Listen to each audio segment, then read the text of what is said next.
Hey band, choir, and orchestra directors, it's Jill, and today in our Teach the Ballot series, we are discussing intonation.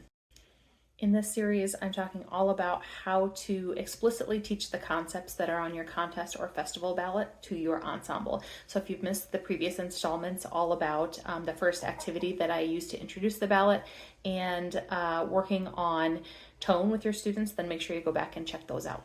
Today I want to touch on intonation, which is a massive concept that takes a long time to develop. And I did a deep dive in a series of videos on intonation back in May and June of last year. So if you want to go through the whole shebang, then go back and watch those videos. But for now, let's do a quick few tips on how to work with your students on intonation. The biggest tip that I give is to work in unison. Students of any age, beginner up through advanced, can benefit from working in unison, and this can be done in your warm-ups or as small bits throughout rehearsals. The first step in getting to good intonation is to identify when something is bad intonation. So you want to start with either sections or small groups or even 2 students at a time, and see if your students can identify when they're hearing those beats of intonation, or if they hear if something is just off.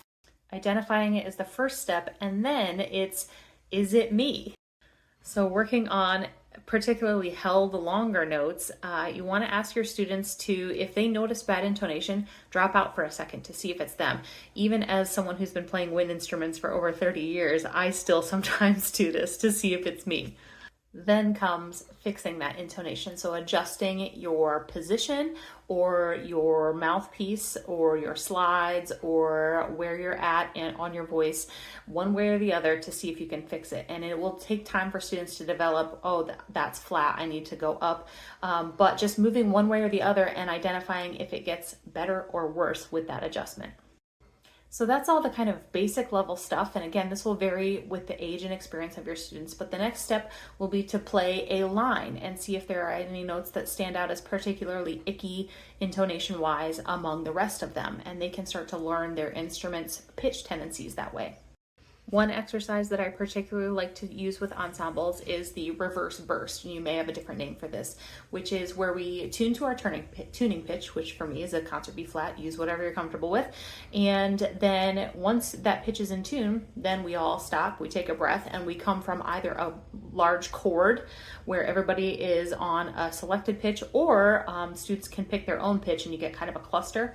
And then as soon as I make this motion, then we come back to that tuning pitch and see how long it takes them to get back to that tuned pitch. Because as we all know, you can tune your instrument, you can get in tune at the beginning of a performance, but good intonation comes from adjusting on the fly. And we want students to be able to hear problems and identify them and adjust as soon as possible. For more advanced students, you can start to be focusing on intonation in those extreme registers and at extreme dynamic levels. That's the big one that a lot of people forget about.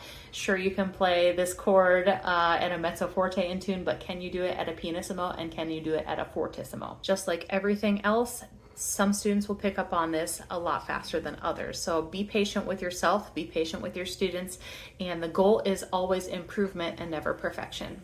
And don't forget to be working on your tone exercises during this intonation work as well, because good tone is the foundation of good intonation. That's it for today's tip on teaching the ballot for intonation, and make sure you give us a like and a follow so that you can come back next week when I'll be talking all about balance and blend. Catch you next time.